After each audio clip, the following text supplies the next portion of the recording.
Hello दोस्तों, कैसे हो आप लोग? आशा करते हैं अच्छे होंगे। तो मेरे वीडियो को लाइक एवं चैनल को सब्सक्राइब जरूर कर देना और कहानी पूरा जरूर सुना दोस्तों। भूतिया कहानी है जो कि एक बस सुनने के लिए ही बनाया गया है। तो चलो कहानी को स्टार्ट करते हैं।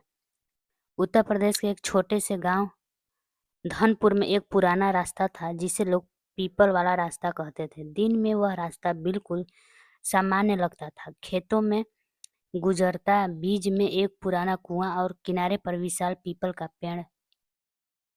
लेकिन रात होते ही उस रास्ते पर सन्नाटा छा जाता, जैसे हवा भी वहां से गुजरने से डरती हो। गांव के बुजुर्ग बताते थे कि कई साल पहले वहां एक व्यापारी की रहस्यमय मौत हुई थी। कहते हैं व्यापारी रात में अपनी बैलगाड़ी से लौट रहा था कि तभी पीपल के नीचे कुछ दिखा और उसके बाद उसकी लाश कुएं के पास मिली। तब से लोग मानने लगे कि उस रास्ते पर वही आत्मा घूमती है। डर की शुरुआत। गांव का एक युवक था राजू। उसे भूत प्रेत पर विश्वास नहीं था। वह अक्सर कहता, अरे भूत वूत कुछ नहीं होता, सब मन का वहम है। एक दिन गांव के उसके दोस्तों ने उसे चुनौती दी, अगर तू सच में इतना बहादुर है तो आज रात पीपल वाले रास्ते से होकर जा, दिखा। राजू हंस पड़ा, ठीक है, आज रात वहीं से होकर लौटूंगी। रात के करीब 11 बजे का वक्त था। राजू अपनी टार्च लेकर निकल पड़ा। आसमान में बादल थे, बीच बीच में बिजली चमक रही थी। दूर से कुत्तों के भौंकने की आवाजें आ रही थी। राजू ने कदम तेज किया और पीपल के पेड़ तक पहुंच गया।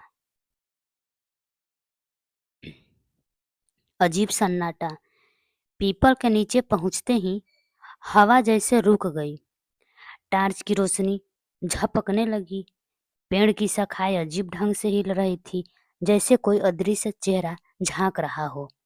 तभी अचानक उसे कुएं के पास किसी के रोने की आवाज सुनाई दी। कौन है वहां? राजू ने जोर से पूछा। कोई जवाब नहीं। वह थोड़ा आगे बढ़ा, देखा एक सफेद साड़ी में औरत कुएं के किनारे बैठी थी। उसके लंबे बाल जमीन तक फैले हुए थे। माई, तुम यहाँ रात में क्या कर रही हो? औरत ने धीरे धीरे अपना चेहरा उठाया, लेकिन उसका चेहरा इंसान जैसा नहीं था। आंखें गहरी काली, होठ नीले और चेहरा ऐसा जैसे किसी ने राख मल दी हो। राजू के पैरों के नीचे से जमीन खिसक गई। वह पीछे हटने लगा, लेकिन औरत अचानक खड़ी हो गई और गहरी आवाज में बोली, तू क्यों आया है मेरे रास्ते पर? भागने की कोशिश। राजू ने पीछे मुड़कर भागने की कोशिश की, लेकिन उसके कदम जैसे जमीन में धंस गए हो। पीपल की शाखाएं हवा में झूमने लगी और ऐसा लगा जैसे किसी ने उसे पकड़ लिया हो। टार्च जमीन पर गिर गई और चारों ओर अंधेरा छा गया। औरत की आवाज फिर गूंजी, हर साल कोई न कोई आता है और फिर लौटकर नहीं जाता। राजू ने पूरी ताकत लगाई और अचानक एक झटके में वहां से निकल भागा। पीछे से उस औरत की हंसी पूरे जंगल में गूंज रही थी।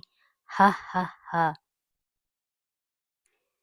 अगली सुबह सुबह जब गांव वाले खेतों की तरफ गए तो उन्होंने देखा पीपल के नीचे राजू की टांच पड़ी थी और उसके जूते वहां फंसे हुए थे। जब सब डर गए, गांव के बुजुर्गों ने पूछा, पाठ करवाया और कई घंटों बाद राजू बेहोशी की हालत में खेत के दूसरे छोर पर मिला। जब होश आया तो वह कांप रहा था। उसने बताया, मैंने देखा था, वो औरत वही थी जो उस व्यापारी की बीवी थी। उसकी मौत के बाद वह कुएं में कूद गई थी। गांव में आज भी उस रास्ते से कोई रात में नहीं गुजरता। पीपल का पेड़ अब भी वहीं खड़ा है, हवा में हिलता हुआ, जैसे किसी का इंतजार कर रहा हो। रात में अगर कोई पास से गुजरता है तो उसे हल्की सी औरतें की रोने की आवाज सुनाई देती है और टार्च की रोशनी खुद ब खुद बुझ जाती है। तो दोस्तों, ये सच्ची कहानी नहीं है, बस एक पारंपरिक कहानी बनाई गई है। तो मेरी कहानी कैसी लगी कमेंट बॉक्स में ज़रूर बताइएगा और मेरे वीडियो को लाइक एवं चैनल को सब्सक्राइब जरूर कर दीजिएगा दोस्तों। चलिए तब तक के लिए बाय बाय।